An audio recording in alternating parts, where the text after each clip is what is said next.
invest in their own people. I mean, I don't know if we really have a King Sejong. King Sejong was the king of Korea in the 15th century, and during this period, Korea had their class system. You had your nobles, elites, you had your lower class. But King Sejong was a king who believed that a king needs to do what's right for all of his people, not just for the elites, not just for the nobles, not for just those who have money. What happened is King Sejong invested heavily in education. He believed so much in education. He also invested in his people and in science, and he wanted to make Korea develop and grow. So beginning with all this, Korea in the 15th century was number one in terms of science. Korea, there was like 65 scientific innovations, and Korea founded like 32 of them.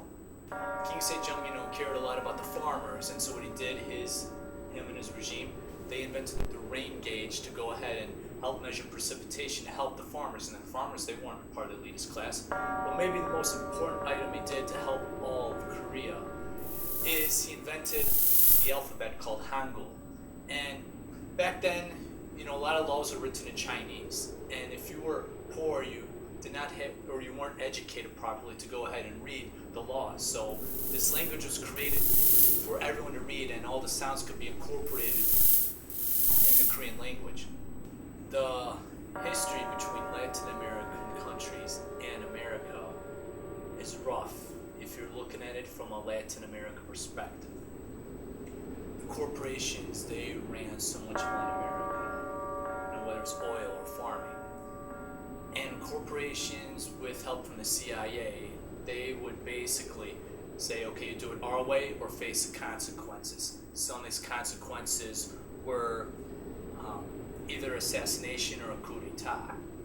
And so therefore, for many, many decades, Latin America never had a chance to really invest in their own people.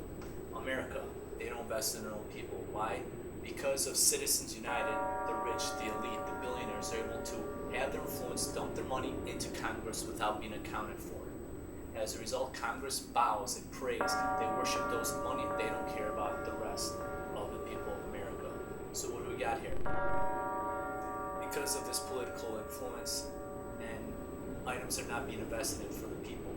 For instance, infrastructure.